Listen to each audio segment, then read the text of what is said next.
জ্যোতিবাবু বলেছিলেন মমতা ব্যানার্জি সব অন্যায়কে পাপকে ক্ষমা করা যায়, একটা পাপকে ক্ষমা করা যাবে না, যেটা বিজেপির হাত ধরে বাংলা নিয়ে এসেছে। দেখুন, এই বিলের কপি নিয়ে আমি যখন শুরুতেই বিধানসভা এসেছিলাম, ভোট অফ থ্যাঙ্কস যখন দেওয়া হয় বিধানসভা সেশন শেষে, আমি তখন একটা প্রস্তাব রেখেছিলাম।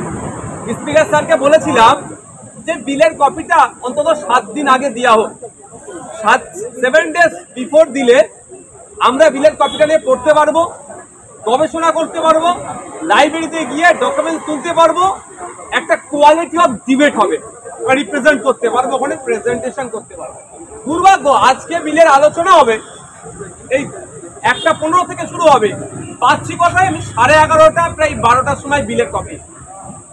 আমি টপ লেভেলের অত আমার মেধাও নাই যে অল্প সময়ের মধ্যে কি কি চেঞ্জ করতে চাইছে, আবার এর ব্যাড ইফেক্ট কি, গুড ইম্প্যাক্ট কি হবে, এটা জেনে 1 ঘন্টা 1 ঘন্টার মধ্যে একটা ভালো ডিবেট করতে পারবো।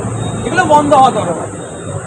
দেখুন, আমি বিধায়ক এলাকা উন্নয়ন পরিকল্পনা ডিইউটির আমি চেয়ারম্যান।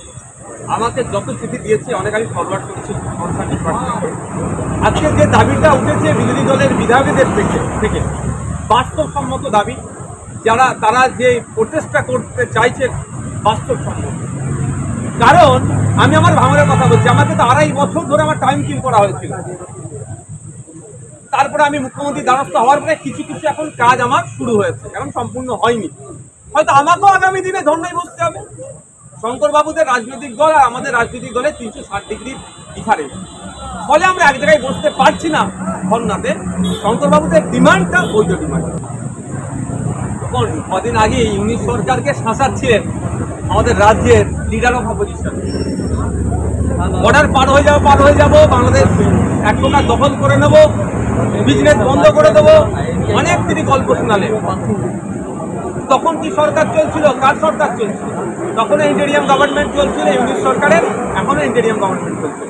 অ্যাকচুয়াল ভোট ব্যাংককে কংক্রিট সুরক্ষিত করার জন্য এই ধরনের গল্প শোনাচ্ছে। পশ্চিমবাংলা সরকার যেটা চলছে এটা সার্কাস চলছে, এটা সরকার চলছে। যদি অশান্ত করে তাকে ধরে জেলের মধ্যে পুরে দিতে পারছে না কেন? ওটা গল্প শুনে কিছু লাভ হবে না। যারা বলছে অশান্ত করতে যাবে, তাদের হাতে তো পুলিশ প্রশাসনের তাদের সরকারই চালাচ্ছে, তাদের সরকার চলছে পশ্চিমবাংলাতে। শুভেন্দু অধিকারীর কথায় যদি অবশ্যই ভয়ঙ্কর তিনি কথা বলেন, ওনার কথাতে হিন্দু মুসলমানের মধ্যে ঐক্য বিনষ্ট হতে পারে, এলাকার সম্প্রীতি বিনষ্ট হতে পারে, তাহলে ওনাকে ধরে জেলের মধ্যে রাখছে না কেন? মমতা ব্যানার্জি সুযোগ দিচ্ছে বলেই পলিটিক্স করছে।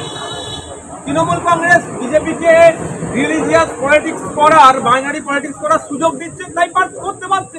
যদি না সুযোগ দিতে করতে পারতো না। তো মমতা ব্যানার্জি দায়ী। জ্যোতিবাবু বলেছিলেন মমতা ব্যানার্জি সব অন্যায়কে পাপকে ক্ষমা করা যায়, একটা পাপকে ক্ষমা করা যাবে না, যেটা বিজেপির হাত ধরে বাংলা নিয়ে এসেছে। আর তার ফল আজকে বাংলার মানুষকে ভুগতে হচ্ছে। ইন্ডিয়ান সেকুলার ফ্রন্ট যাচ্ছে মহেশতলায় খুব তাড়াতাড়ি, খুব তাড়াতাড়ি। আমরা কোথায় যাইনি, আমরা এমনি যাবো। আমি কোথায় যাব? আমার freedom of movement, right of movement সংবিধানের আর্টিকেলে লেখা আছে, সেটাকে সামনে রেখে আমি যাবো। এদের যে দুর্দশা নিয়ে আলোচনা হওয়া দরকার। আমরা যখনই এই বিষয়গুলো উত্থাপন করতে চাই, সাবজুডিস ম্যাটার বলে আমাদের ভয়েসকে আর আগে নিয়ে যেতে দেয় না, এই বিষয়টা নিয়ে আর বেশি চর্চা করতে দেয় না। সমস্যা এখানে।